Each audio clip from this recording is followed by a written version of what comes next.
This is Joe Fitzgerald with the Guardsman Online. This is our very first video editorial. Now, community colleges are a great way to get a cheap education. Even Nancy Pelosi seems to think so. The Guardsman actually caught up with her at a recent City College graduation where she was a commencement speaker. Part of my priority that I bring to the Congress of the United States, because education is, and community colleges are the big stepping stone. President Obama called it the bridge. Community colleges all across the nation have been losing money month after month, year after year. Cue in for-profit schools. I was out of school for 20 years, and I knew I wanted to get my degree. And I found the cordon bleu, and it has an internationally recognized name. We want to make sure you're making responsible decisions.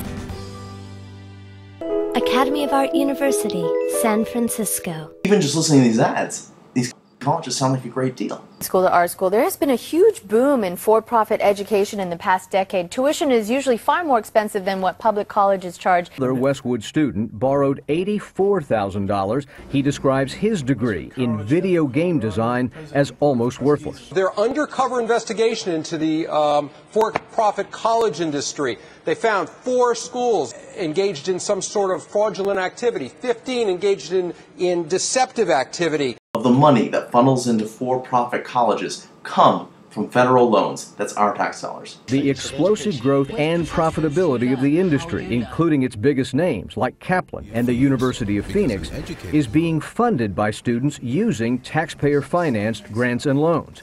The for-profit schools have some of the lowest job placement rates out of any group of schools in the country. So you're a low-income student, you just paid way more than any community college costs in order to get the same education, in fact, a worse education, and you hope that your government will swoop in to help you.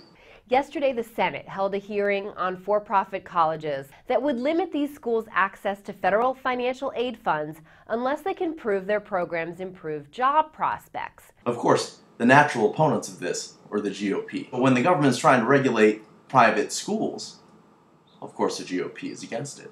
What was really surprising was who else was against it. Many young people are able to be trained in for-profit schools. Some of them are exploitive. I think that should be subjected to review, but I don't think you should paint everyone with the same brush. The real question is, why did Nancy Pelosi break ranks with her fellow Democrats and join the GOP in blocking and weakening this bill to regulate for-profit schools? Well, for that information, we have to go no farther than Mateer and Ross, columnists for the San Francisco Chronicle. In a recent column, they reminded us that all of these for-profit schools have one thing in common: big campaign contributions. This battle isn't over. Further regulations will make their way and pass Ms. Pelosi's desk. Hopefully, in the next battle between for-profit colleges and public education, Nancy Pelosi will choose to help the students of the Bay Area, the disenfranchised and the voiceless.